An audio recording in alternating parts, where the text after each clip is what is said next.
話圖裏龍不吟，虎不嘯，小小書童可笑可笑。棋盤內車無輪，馬無韁，叫聲將軍提防提防啊！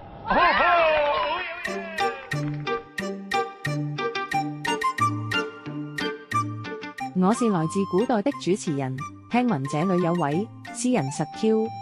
有人話睇完佢寫的告示之後，搭一次電梯都令人生多咗好多反省，故此特意前來拜會呢位詩人實 Q。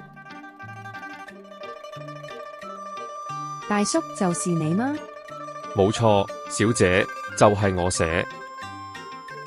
相入面嘅詩意告示果然字字珠璣，每一段都簡潔又貼心。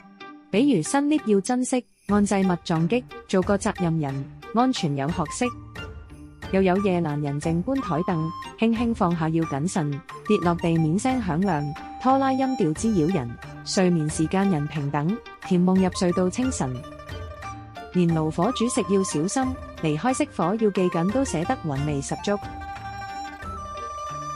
呢份隱藏喺升降機大堂嘅詩意，即刻引起網民熱議。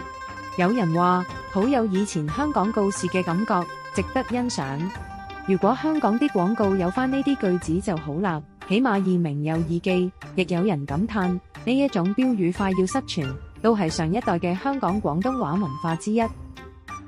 大家都感受到看更叔叔嘅用心，有人大讚勁有心機 ，feel 到叔叔真心關心住戶。又話現今社會好需要平心靜氣處事，看更大叔好有意思。就好似你寫嘅平心靜氣來處事，問題解決很容易。怒氣沖沖又急躁，失咗人性又幼稚。問題解決變壞事，平等禮貌對待人，解決事情非難事。仲有網民留意到每段都有押韻，問你係唔係讀文學出身，係唔係標語比賽冠軍？果然名不虛傳，睇嚟我要返去古代繼續研究詩詞歌賦先得啦。